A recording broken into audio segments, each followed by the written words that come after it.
Doctor ردا کی سنجیدہ آواز اب بھی تہمینہ کے کانوں میں گونج رہی تھی۔ ہاں میں بالکل ٹھیک کہہ رہی ہوں، آپ ماں بننے والی ہیں۔ یہ سن کر تہمینہ کے پیروں تلے سے زمین کھسک گئی، اس کا جسم اکڑ سا گیا، ہاتھ پاؤں بے جان لگنے لگے اور دماغ جیسے خالی ہو گیا۔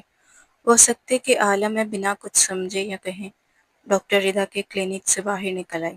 اس کے قدم لڑکھڑا رہے تھے، سانسیں بے قابو تھیں اور دل انجانے خوف سے دھڑک رہا تھا۔ سڑک پر چلتے ہوئے بھی اسے ہوش نہ رہا کہ وہ کہاں جا رہی ہے۔ بس ایک ہی سوال اس کے دماغ میں گردش کر رہا تھا، میں اپنے گھر والوں کو یہ سب کیسے بتاؤں گی کہ میں ماں بننے والی ہوں؟ یہ سوچ اس کے لیے کسی قیامت سے کم نہ تھی۔ تہمینہ غائب دماغی سے گھر میں داخل ہوئی، جہاں غیر معمولی خاموشی چھائی ہوئی تھی۔ وہ اپنے کمرے کی طرف بڑھ ہی رہی تھی کہ ماں کی نرم آواز نے قدم روک دیے۔ تہمینہ، آ گئی ہو تو منہ ہاتھ دھو کر کھانا کھا لو، مجھے آج تمہاری پھپھو کے گھر جانا ہے، رات تک آ جاؤں گی، ماں نے پیار سے کہا اور کچن میں لوٹ گئی، جبکہ تہمینہ ڈوبتے دل کو تھامتی اپنے کمرے سے آ گئی۔ کھانے کا دل نہیں چاہ رہا تھا، مگر وہ بہرحال منہ ہاتھ دھو کر ڈائننگ ٹیبل پر آ کر بیٹھ گئی، جہاں سب لوگ موجود تھے، تایا ابو، سبحان صاحب، تائی امی جمیلہ بیگم، نفیسہ بیگم اور عبداللہ، تہمینہ کے ماں باپ، کزنز کرن، ہمنہ اور ریحان اور اس کا بھائی حنان، سب کھانے میں مصروف تھے۔ تہمینہ نے بمشکل 2 لقمے ہی کھائے تھے کہ اسے شدید اکائی آئی اور وہ منہ پر ہاتھ رکھ کر بھاگی۔ سب نے کھانا چھوڑ کر پریشانی سے ایک دوسرے کو سوالیہ نظروں سے دیکھا۔ نفیسہ بیگم ہڑبڑا کر تہمینہ کے کمرے میں پہنچی تو وہ بیسن پر جھکی الٹیاں کر رہی تھی۔ جب تہمینہ نے روتے ہوئے اپنی ماں کی طرف دیکھا تو وہ سب سمجھ گئی، بیٹی کی عزت داغدار ہو چکی ہے۔ نفیسہ بیگم نے آگے بڑھ کر زور سے اس کے منہ پر تھپڑ لگایا۔ تہمینہ دھاڑے مار مار کر رونے لگی اور شور سن کر سب کمرے میں جمع ہو گئے، حیرانی سے سب کچھ سمجھنے کی کوشش کر رہے تھے۔ نفیسہ بیگم دل پر ہاتھ رکھتی بستر پر بیٹھ گئی اور ان کی آواز لرزتے ہوئے گونجی، کس کا بچہ ہے یہ تہمینہ؟ بتاؤ مجھے، کتنی چاہت سے ہم نے تمہارا نکاح کیا تھا، تمہاری پڑھائی مکمل ہو جائے تو رخصتی کریں گے، لیکن تم نے تو رخصتی کا بھی انتظار نہیں کیا۔ تہمینہ روتی ہوئی ماں کے قدموں میں گر پڑی، مگر نفیسہ بیگم نے نفرت سے منہ پھیر لیا۔ اماں، میرا بچہ ناجائز نہیں ہے، اس بچے کا باپ ریحان ہے اماں۔ تہمینہ کے الفاظ نے سب کے سروں پر بجلی گرا دی۔ سامنے کھڑا ریحان غصے میں آگے بڑھا، یہ کیا بکواس ہے تہمینہ، میں اتنا گرا ہوا نہیں ہوں، اگر مجھے یہ سب کرنا ہوتا تو رخصتی کے لیے زور دیتا، یہ میرا بچہ نہیں ہے، نہ جانے کس کا گند میرے سر منڈ رہی ہو۔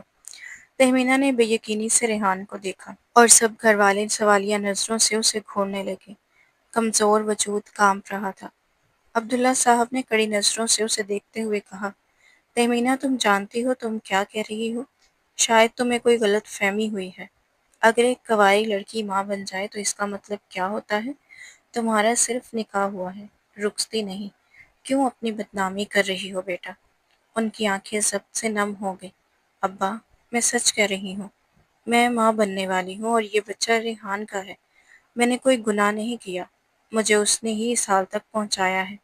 تہمینہ نے روتے ہوئے سر جھکا لیا۔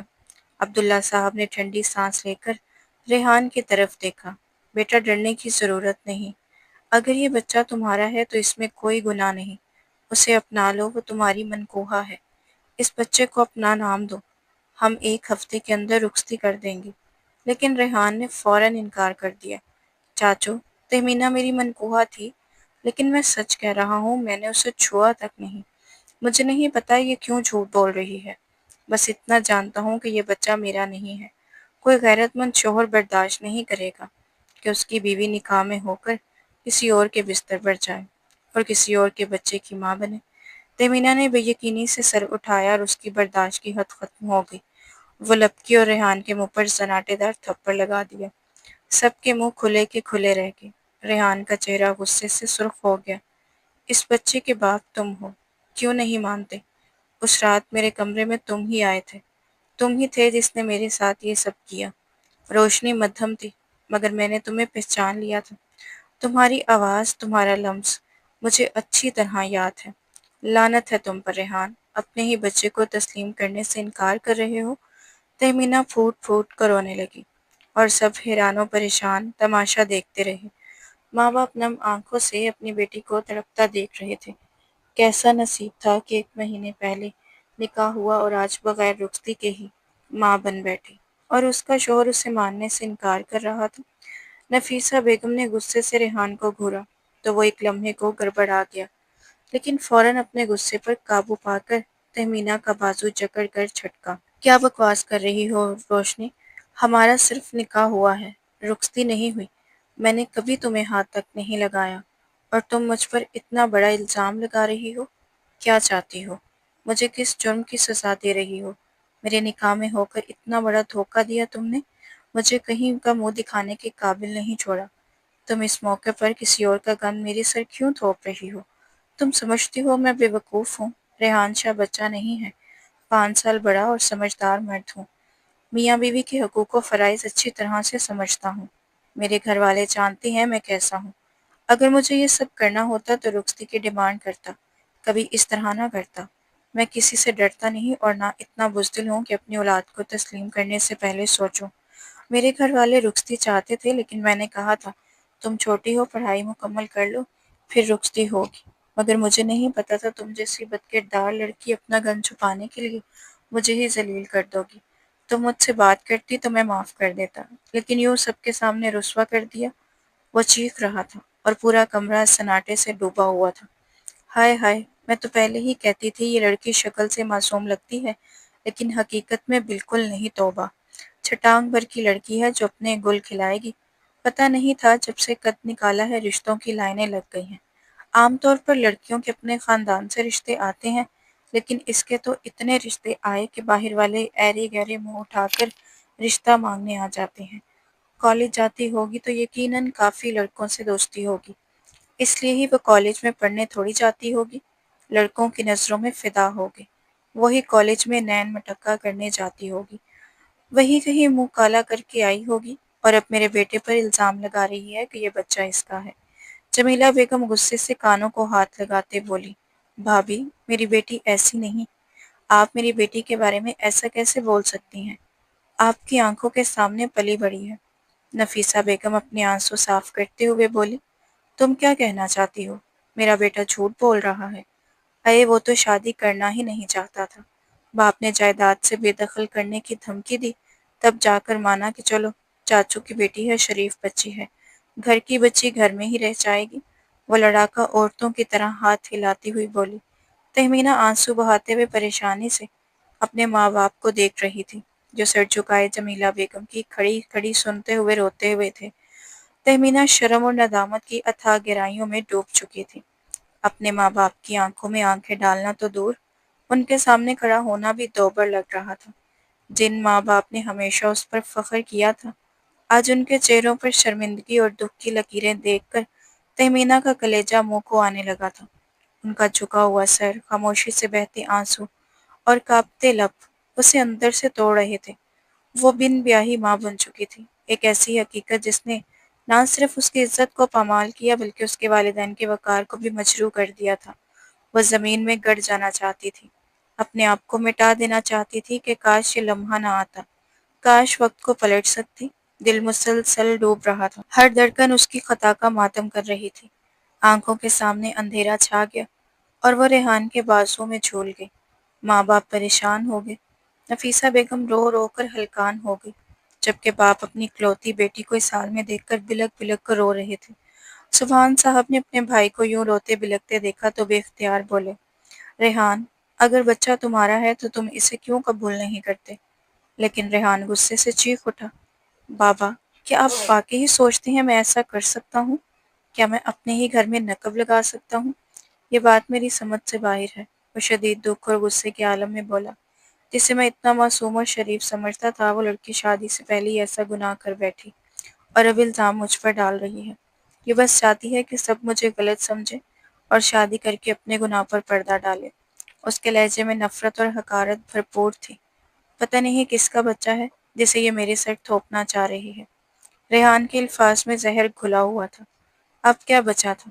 پیچھے کچھ بھی نہیں، یہ خدا ہی جانتا تھا۔ یا پھر تہمینہ اور ریحان کے درمیان کیا سچ ہے اور کیا جھوٹ، کوئی نہیں جانتا تھا۔ جمیلہ بیگم بولی، اس بات کو یہیں دبا دو، وہ اس گھر کی بچی ہے، غلطیاں سب سے ہوتی ہیں، اس بچی کی معصومیت کا کسی نے فائدہ اٹھایا ہے، بہتر یہی ہے کہ اب بات کو دفن کر دو اور رخصتی کی تیاری کرو۔ سبحان صاحب نے بلند آواز میں دھاڑے، لوگ کیا کہیں گے؟ لیکن جمیلہ بیگم غصے سے بولی، کوئی ضرورت نہیں اس لڑکی کو رخصت کروانے کی، میں سب کچھ برداشت کر سکتی ہوں، مگر اپنے بیٹے کے کردار پر الزام برداشت نہیں کر سکتی، نہ ہی اس لڑکی کا گند اپنے گھر آنے دوں گی، یہ رشتہ ختم سمجھیے، ریحان جلد طلاق بھیج دے گا۔ انہوں نے ریحان کا ہاتھ پکڑ کر چھوڑا اور سیڑھیاں چڑھتے اوپر اپنے پوشن میں چلی گئی۔ ریحان بھی خاموشی سے اوپر اپنے پوشن میں چلا گیا اور تہمینہ بے ہوش پڑی زمین پر پڑی رہی۔ پورے گھر میں گویا موت کی خاموشی چھا گئی تھی۔ ایک مہینہ پہلے یہاں دھوم دھام سے تہمینہ اور ریحان کا نکاح ہوا تھا اور دونوں کی جوڑی کو چاند اور سورج کی طرح مکمل کہا جاتا تھا۔ کسی نے بھی نہیں سوچا تھا کہ یہ خوشیاں اتنی جلدی کسی کی نظر کا شکار ہو جائیں گی۔ عبداللہ صاحب نے نم آنکھوں سے التجا کرتے ہوئے کہا، سبحان، تمہیں اللہ کا واسطہ ہے ایسا مت کرو، اگر تم لوگوں نے نکاح ختم کر دیا ہے تو تہمینہ کہیں کی نہیں رہے گی، ہو سکتا ہے تہمینہ بھی بے قصور ہو، بھابھی اور ریحان کو سمجھاؤ، رخصتی کر لیں، تم اپنے ہو اپنے ہی مشکل میں کام آؤ، خدا کے لیے اسے اکیلا مت چھوڑو۔ نفیسہ بیگم اپنی معصوم سی بیٹی تہمینہ کو دیکھ کر خون کے آنسو بہا رہی تھی۔ وہ بے ہوش پڑی تہمینہ کے منہ سے آنکھیں ملاتی اور ساتھ ہی تہمینہ ہوش میں آ گئی۔ خاموشی سے چھت کے پنکھے کو گھورتی ہوئی اس کے کانوں میں تایابو کی آواز پڑی تو آنکھوں سے آنسو بہہ نکلے۔ میں ریحان سے بات کروں گا، میں کوشش کروں گا، مگر بھائی آنکھوں دیکھی مکھی کوئی نہیں نکلتا۔ میں تہمینہ پر الزام نہیں لگانا چاہتا، لیکن سمجھتا ہوں شاید کسی نے تہمینہ کے ساتھ زبردستی کی ہو۔ ریحان کا غصہ بھی جائز ہے، سبحان صاحب نے مدھم لہجے میں کہا۔ ان کے الفاظ نے تہمینہ کو تھک سے رہنے پر مجبور کر دیا۔ یہ وہی چیز چچا تھے جو زندگی بھر اپنے بیٹے ریحان سے زیادہ تہمینہ سے محبت کرتے رہے تھے۔ تہمینہ تباہ ہو جائے گی اگر کسی نے اس کی بے وقوفی کا فائدہ اٹھایا۔ آپ لوگوں نے رشتہ ختم کر دیا تو یہ کہیں کی نہیں رہے گی۔ میں آپ کے آگے ہاتھ جوڑتا ہوں، سخت الفاظ نہیں بول پا رہا، میں تو مان جاؤں، لیکن ریحان اور اس کی ماں اسے کبھی قبول نہیں کریں گے۔ ان کو منانا بہت مشکل ہے، لیکن میں کوشش کروں گا۔ سبحان صاحب اپنے بھائی کے کندھے پر ہاتھ رکھ کر بولے اور پھر گہری سانس لیتے ہوئے اپنے پوشن میں چلے گئے۔ نفیسہ بیگم اور عبداللہ صاحب ایک دوسرے کی طرف دیکھ کر خاموش رہے۔ ریحان شاہ مدیحہ سے محبت بھری نظروں سے بولا، مدیحہ، میں تم سے ہی شادی کروں گا، تم فکر مت کرو، میں نے سارا انتظام کر لیا ہے، کچھ مہینوں میں تمہاری ماں رشتہ لے کر آ جائے گی اور دیکھنا تم میری بیوی بنو گی، میری زندگی میں تمہارے علاوہ کسی کی جگہ نہیں ہے، تمہارا ہوں، تمہارا تھا اور تمہارا ہی رہوں گا، میں تم سے محبت کرتا ہوں، مرتے دم تک کرتا رہوں گا، بس ایک دفعہ میرا بچہ دنیا میں آ جائے، پھر میں تہمینہ سے اس بچے کو لے کر اسے طلاق دوں گا اور تم سے شادی کر لوں گا۔ تہمینہ پھوٹ پھوٹ کر روتی رہی، اماں، میرا یقین کریں یہ بچہ کسی اور کا نہیں ریحان شاہ کا ہے، اماں میری بیٹی بد کردار نہیں ہے۔ عبداللہ صاحب گہری سوچ میں پڑ گئے۔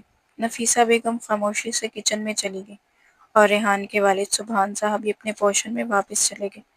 ان کا یقین تھا کہ ریحان شاہ ہی اس بچے کا باپ ہے اور تہمینہ کے آنسو جھوٹے نہیں تھے۔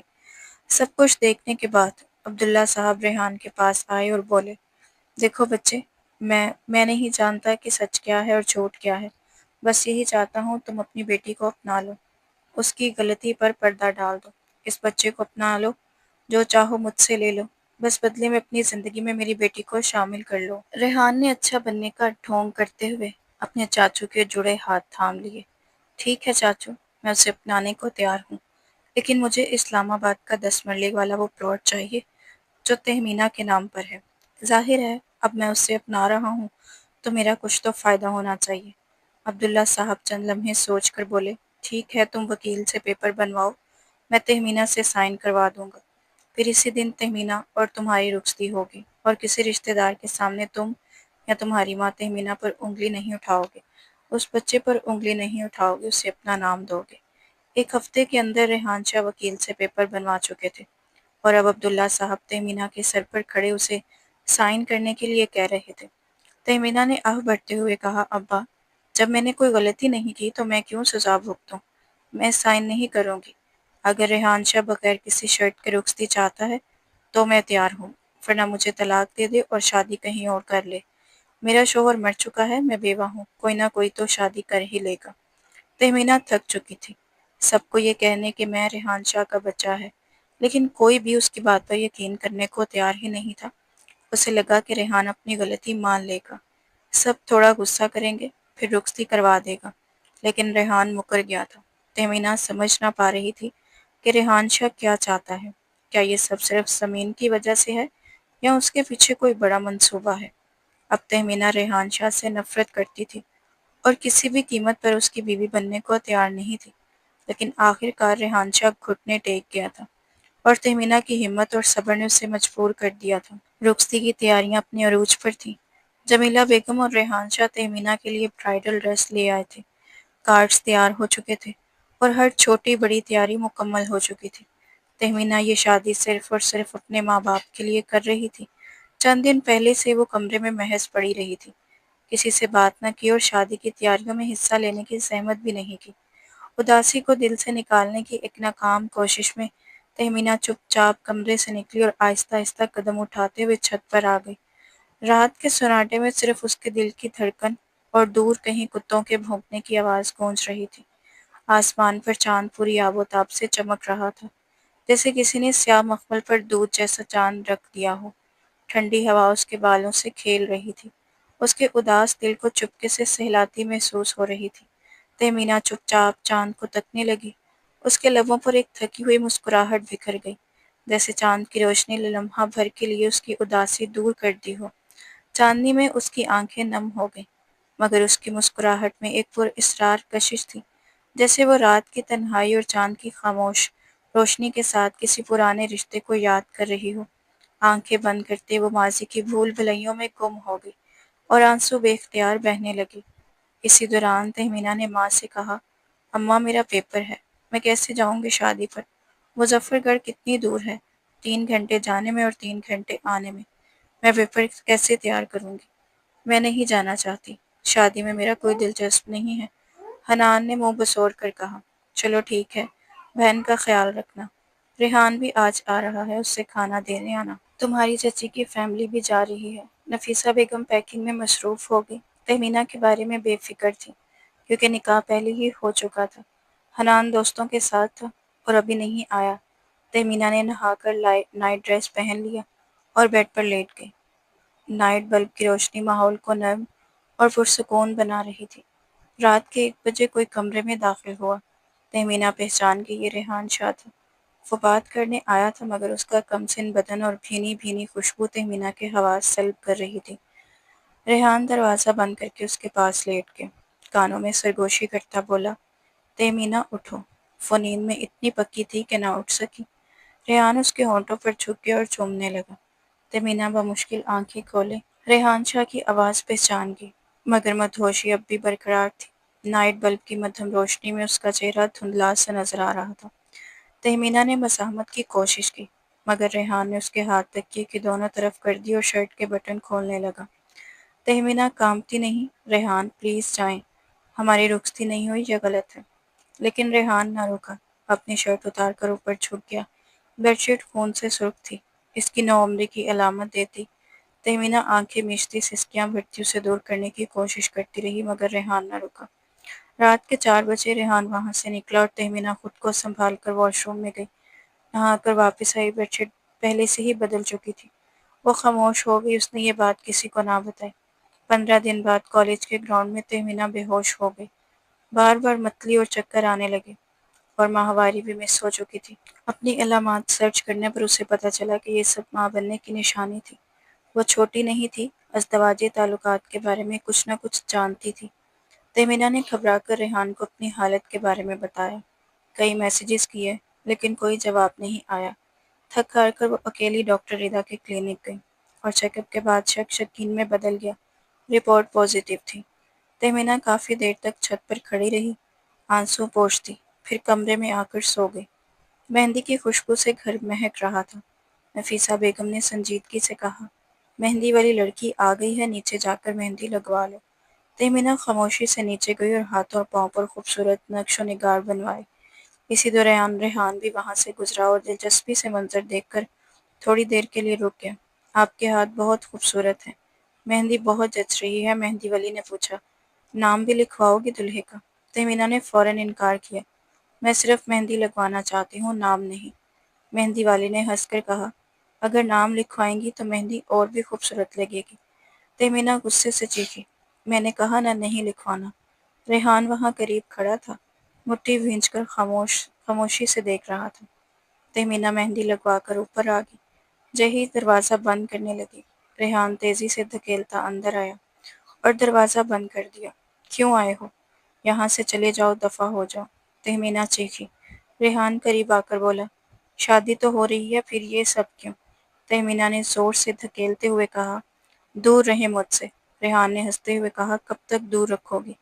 صرف 2 دن، اور پھر رخصت ہو کر تم میرے کمرے میں میرے بستر پر میری باہوں میں ہوگی۔ تہمینہ خاموش آنسو بہاتی وہاں بیٹھی رہ گئی تھی۔ اس کے دل میں نفرت اور خوف کی ملی جلی کیفیت تھی۔ اس درندہ صفت انسان کے سامنے اپنی عاجزی اور ندامت محسوس کر رہی تھی۔ صبح تہمینہ کچن میں آئی، ماں ناشتہ بنا رہی تھی۔ اماں میں اپنی دوست کے گھر جا رہی ہوں۔ ماں نے گھورا، بس تھوڑی دیر کے لیے۔ تہمینہ نے عاجزی سے کہا، پورے 15 دن ہو گئے ہیں میں نہیں گئی، آج مجھے 2 سے 3 گھنٹے دے دیں۔ ماں نے نظریں جھکا کر اجازت دی اور تہمینہ خاموشی سے داخلی دروازہ عبور کر گئی تھی۔ ڈاکٹر ادا کے کلینک میں تہمینہ اپنی باری کا انتظار کر رہی تھی۔ جیسے ہی نام پکارا، وہ اندر آ گئی۔ ڈاکٹر، میں ابورشن کروانا چاہتی ہوں، پلیز میری مدد کریں۔ ڈاکٹر ادا نے نرمی سے جواب دیا، بیٹا میں نے پہلے بھی کہا تھا کہ شوہر کو ساتھ لائیں، نکاح نامہ ہے مگر بچے کا ابورشن دونوں کی رضامندی سے ہوگا۔ تہمینہ نے روتے ہوئے وضاحت شروع کی، میری زندگی برباد ہو گئی ہے، میں سب کی نظروں میں گر چکی ہوں، بچہ ہونے کی وجہ سے باپ بھی سب کے سامنے مکر گیا ہے، کہتا ہے چھوا نہیں مگر میں کس سے انصاف مانگوں۔ اسی دوران کامران کلینک میں داخل ہوا۔ تہمینہ حیران، کامران بھی چونکا۔ وہی کالج کا سینئر تھا جس نے سال پہلے اسے ریگنگ سے بچایا تھا۔ کامران نے نرمی سے کہا، تہمینہ میں آپ کی مدد کرنے کو تیار ہوں، بس گھر جائیں، میں آ جاؤں گا۔ تہمینہ نے اعتماد کے ساتھ فون نمبر اور ایڈریس لے لیا اور گھر واپس آ گئی۔ اگلے دن کامران اور ڈاکٹر ادا تہمینہ کے گھر آئے۔ کامران نے سب کے سامنے وضاحت کی، میں اور تہمینہ ایک دوسرے کو چاہتے تھے۔ ایک دن گھر میں کوئی نہیں تھا، ہم نے غلطی کی، یہ بچہ میرا ہے، میں اس کو اپنا نام دینا چاہتا ہوں اور تہمینہ سے شادی کرنا چاہتا ہوں۔ سب حیران و پریشان ہو گئے۔ تہمینہ سر جھکائے کھڑی تھی۔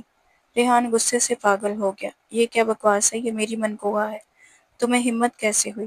وہ گریبان پکڑ کر دھاڑا، مگر تہمینہ نے فوراً چیخ کر جواب دیا، یہ سچ ہے، بچہ کامران کا ہے، ریحان شان کا نہیں۔ میں ڈر رہی تھی اس وقت، اس لیے تمہارا نام لے لیا، لیکن اب کامران تیار ہے، اسے اپناؤ اور ابھی اس کے سب کے سامنے طلاق دو۔ ریحان دھاڑا، نہیں، جو کرنا ہے کر لو، لیکن تم میرے نام سے زندگی بھر والد کی دہلیز پر بیٹھی رہو گی، آزادی نہیں ملے گی۔ تہمینہ کا حوصلہ مضبوط تھا، اس لیے سب کے سامنے اپنی بات کہی اور حق کا علم بلند کر دیا تھا۔ تہمینہ کی آنکھوں میں آنسوؤں کی لہر دوڑ گئی اور اس کی آواز کانوں میں کانپ رہی تھی جب اس نے غصے اور درد کے ملے جلے لہجے میں کہا، ریحان، تم اس لڑکی کو طلاق دے دو اور جہاں چاہے وہ شادی کر لے گی۔ جمیلہ بیگم نے اس کے پیچھے سر ہلا کر کہا، تم ریحان شاہ یہ سب اس بچے کے لیے کر رہے ہو نا؟ یہی وجہ ہے نا؟ تو میں اسی وجہ کو ختم کر دوں گی، پھر چاہے خود کو ہی کیوں نہ ختم کر لو۔ جب یہ بچہ نہ رہے گا تب تم مجھے طلاق دو گے نا؟ تہمینہ کی پھیکی سی مسکراہٹ میں کسی کو کر دکھانے کی شدت جھلک رہی تھی۔ چادر کے نیچے سے اس نے زہر کی بوتل نکالی اور منہ سے لگا لیا۔ ریحان شاہ سخت صدمے میں زمین پر بیٹھ گیا، جبکہ کامران فوراً اس کے پاس پہنچا اور اسے اٹھا کر باہر کی طرف بھاگا۔ باقی سب بھی پیچھے پیچھے دوڑ پڑے۔ 4 گھنٹے کے طویل انتظار کے بعد او ٹی پی کا دروازہ کھلا۔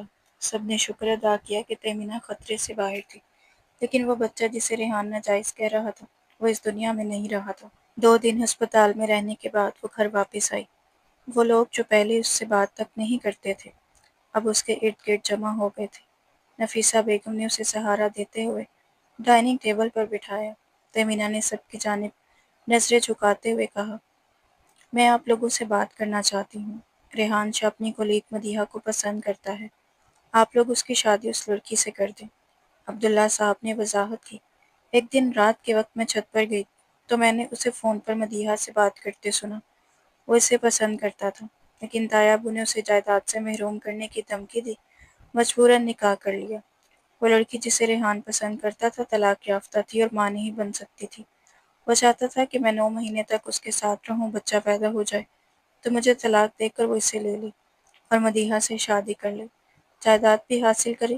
لیکن مجھے کامران مل گیا جو میری مدد کر رہا تھا اور مجھ سے شادی کرنا چاہتا تھا۔ تہمینہ نے آنسو بہاتے ہوئے سب کے سامنے سچ بیان کیا۔ میں نہیں رہنا چاہتی اس شخص کے ساتھ جس نے رات کی تنہائی میں میرا استحصال کیا، جس نے میرے بچے کو ناجائز قرار دیا، مجھے بد کردار کہا اور سب کی نظروں میں گرا دیا۔ مجھے اس کے ساتھ نہیں رہنا جس کی وجہ سے مجھے اپنے بچے کو مارنا پڑا۔ نفرت کرتی ہوں اس شخص سے اور یہ سب دکھ آپ لوگوں کو بھی پہنچا ہے۔ وہ بچہ میرے لیے بہت قیمتی تھا، میرا وجود تھا، میں اس کی ماں تھی۔ اگر ریحان مجھے سچ بتاتا تو میں اس سے دوسری شادی کی اجازت دیتی اور اسی گھر میں رہتی، لیکن اب میں نہیں رہنا چاہتی۔ تہمینہ کی آواز پھوٹ پھوٹ کر رونے کے دوران سب کی آنکھوں میں آنسو آ گئے اور ہر کوئی اس کے درد کی شدت کو محسوس کر رہا تھا۔ اوپر کھڑا ریحان شاہ، جس نے تہمینہ کی ساری باتیں غور سے سنی تھی، نیچے آیا اور اس کے قریب کھڑا ہو گیا۔ تہمینہ کی آنکھوں سے بے روک ٹوک آنسو بہنے لگے اور ریحان شاہ نے ہاتھ بڑھا کر انہیں صاف کرنا چاہا، مگر تہمینہ 2 قدم پیچھے ہٹ گئی اور بولی مجھے معاف کر دو۔ ریحان ندامت کے ساتھ بولا تہمینہ میں معافی مانگتا ہوں۔ تہمینہ نے زوردار انداز میں جواب دیا مجھے تمہاری معافی نہیں چاہیے، مجھے طلاق چاہیے، ابھی اور اسی وقت۔ سب خاموش ہو گئے اور سبحان صاحب نے نرم لہجے میں کہا بیٹا بیٹھ کر بات کرتے ہیں۔ تہمینہ نے فیصلہ کن انداز میں آگے بڑھ کر ریحان شاہ سے کہا میں اس گھر میں نہیں رہ سکتی، اپنی عدت بھی یہاں پوری نہیں کروں گی، میں یہ گھر چھوڑ کر جا رہی ہوں ہمیشہ کے لیے۔ ریحان کے لبوں سے بمشکل آواز نکلی میں اپنے پورے ہوش و حواس میں تمہیں طلاق دیتا ہوں، طلاق دیتا ہوں، طلاق دیتا ہوں۔ تہمینہ نے ایک گہری سانس لی اور ایک نظر اس گھر میں اس کے مکینوں پر ڈالی، پھر ہمیشہ کے لیے گھر کی دہلیز عبور کر گئی۔ گھر کے سب مکین ایک دوسرے سے نظریں چراتے رہ گئے اور تہمینہ خالی ہاتھ اس گھر سے رخصت ہو گئی۔ عدت مکمل ہونے کے بعد تہمینہ نے کامران سے شادی کر لی۔ کامران کے لیے یہ کوئی مسئلہ نہیں تھا کہ تہمینہ پہلے سے شادی شدہ تھی، کیونکہ وہ اس سے سچی محبت کرتا تھا اور محبت جسم کی محتاج نہیں ہوتی۔ دوسری جانب ریحان شاہ خالی ہاتھ رہ گیا، کیونکہ جس لڑکی کے لیے اس نے سب کچھ کیا تھا وہ اب کسی اور کے ساتھ شادی کر چکی تھی، جو ریحان شاہ سے بھی زیادہ خوبصورت اور امیر تھی۔